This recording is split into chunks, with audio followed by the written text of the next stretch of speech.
Donc c'est quelqu'un qui voyage avec son sac à dos, parce qu'il y a une contrainte en matière de mobilité. Ah, c'est la personne, ouais, je pas sac à dos en fait. Voilà.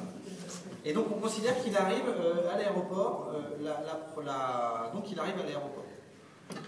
La particularité du backpacker justement c'est son côté de non-préparation. Enfin, je veux dire au sens, voilà, j'arrive et puis après je vais chercher des référents pour pouvoir m'en sortir. Donc il arrive à l'aéroport, il cherche un petit peu, il n'a pas d'infos précises sur... on imagine par exemple qu'il arrive à Charles de Gaulle, et puis on lui dit, ben, tiens, tu dois aller, il y a quelqu'un qui va t'héberger, il fait du couchsurfing, et puis quelqu'un, je sais pas, j'ai un Charles.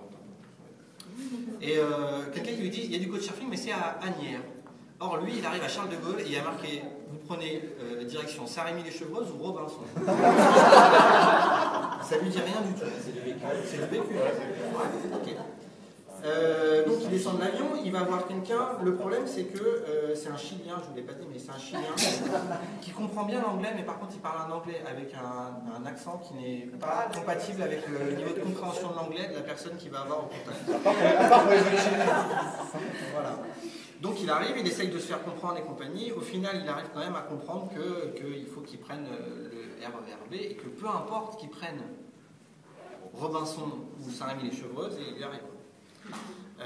Très bien, donc il arrive. Écran dynamique, il cherche la signalétique. À un moment donné, donc il arrive sur le, on va dire qu'il arrive près de la station. On a dit qu'il prenait le bus. Ouais, on a dit qu'il prenait le bus. Enfin, bon, à un moment donné, c'est vrai qu'il est amené à la fois à prendre plusieurs modes entre le bus, parce que c'est toujours un backpacker, donc il ne veut pas payer la navette. Il prend un bus à l'arrache pour rejoindre le RER. Bon. Et là, il a un problème, c'est qu'il allume son smartphone, parce qu'il a quand même un smartphone. Il allume son smartphone et il cherche un réseau Wi-Fi.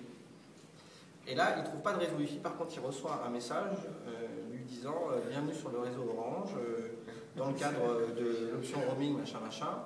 Vous avez droit à 30 mégaoctets de données par semaine. Pour quel prix? Pour 5 ou 6 euros.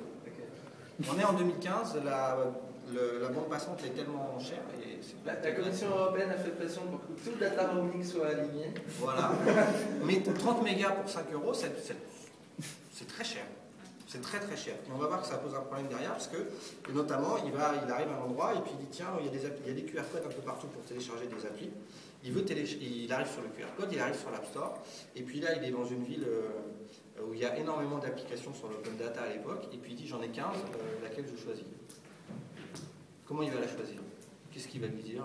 Que c'est plutôt celle-là que celle-là? Alors il va avoir du mal à la trouver, mais bon. Et puis il a une autre problématique, c'est que je vous rappelle qu'il est limité à 30 mégaoctets, donc en gros, il aimerait bien savoir quel est le poids de chacune des applications avant d'aller les télécharger. Et ça, il ne le sait pas non plus. Ok, donc après il prend des réseaux sociaux, il a une appli quand même, il en trouve une, il cherche de quoi manger, c'est une carte qui nous a manqué. Il prend le bus. Quand il arrive dans le bus, donc pour prendre le bus, il doit prendre un ticket.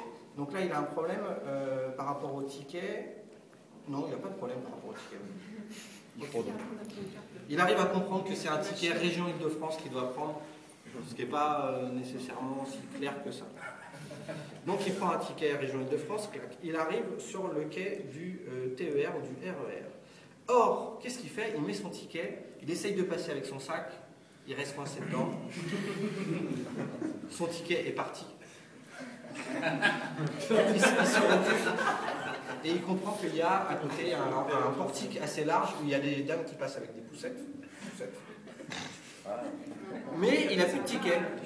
Donc il appuie sur le bouton et il a quelqu'un, un personnel à distance, je ne sais pas où on l'a mis. Hop là. Il a quelqu'un à distance, qui est quelqu'un qui bosse pour la sécurité, et qui bien évidemment a tout autant de mal que la première personne à comprendre l'accent chilien en anglais. Et donc il passe quand même un certain temps à arriver à comment je vais ouvrir ce portique. Ça marche? Il arrive finalement à la gare, très bien, toujours la problématique des annonces sonores à la gare, il va consulter le journal éventuellement sur ça. Il est dans le train, alors super, il consulte le train, il consulte le journal sur sa tablette dans le train, il arrive dans la ville, il marche, il utilise des réseaux sociaux dans une optique pour chercher un hébergement, si possible pas cher. Et il est arrivé. Ouais. Et il dit bonjour. Il Il dit bonjour.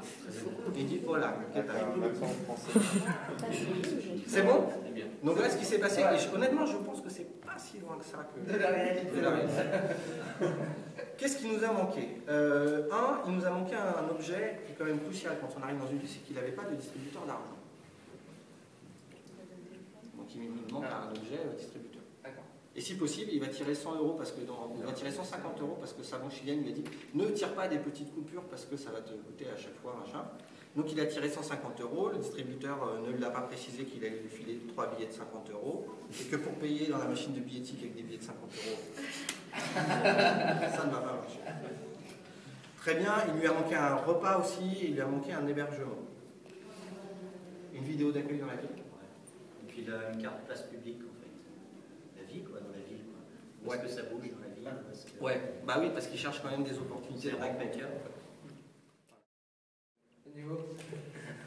Même pas niveau, mais quelque chose au guichet qui puisse leur repérer que là c'est un accueil international. Alors qu'ils traduisent automatiquement. Ouais. Il lui a manqué un Twitter wall. Ouais. Je sais pas si c'est vraiment ça. Si, il lui a manqué. On avait vu un acteur qui présentait les applications. En fait. Oui. Piloté groupe de matière contributive par les white papers précédents qui sont arrivés comme lui et qui ont dit cette appli elle est super donc je mets tant de points et donc ça permet de les afficher en fait pour les futurs arrivants dans l'aéroport plutôt qu'ils aient téléchargé plein d'applications et certaines ne correspondraient pas en fait Tout à fait. et ne seraient pas pertinentes. Et en fait, ce qui nous a semblé, je pense en synthèse, je peux le traduire comme ça, c'est qu'au-delà de tout ce qui concerne le fait que voilà, il y a plein de médiations numériques qui vont être plus ou moins problématiques, j'ai plein d'applis, donc comment je la choisis, le réseau n'est pas si universel que ça, comment je me débrouille pour l'acheter et compagnie et tout. Je voudrais une carte multimodale de paiement pour ne pas avoir à payer avec mes billets de 50 euros et compagnie. Enfin, il y a toutes ces médiations numériques, mais ce qui nous a paru, c'est que, ça manquait d'environnement physique, de toilettes, de casier pour poser ses affaires, parce que quand on est avec son gros sac et qu'on essaye d'acheter son billet et qu'on doit demander à aller chercher de la monnaie et compagnie, souvent ça ne se passe pas comme ça. Quand vous êtes deux voyageurs, en général, il y en a un qui garde les sacs pour l'autre et l'autre qui fait toutes les démarches. Il y a une boîte à New York qui vient de lever des fonds pour ça, pour faire des casiers dans la ville en fait, pour poser ses bagages. Donc ça manque de ça manque d'infrastructures très physiques, au-delà des médiations numériques. L'espace de liberté. Oui, l'une des réponses à ça, c'était le troc de bande passante, c'est-à-dire de la même manière qu'on pourrait, on pourrait arriver et dire, bah voilà, moi je te troque 5 mégas de bande passante contre, je sais pas,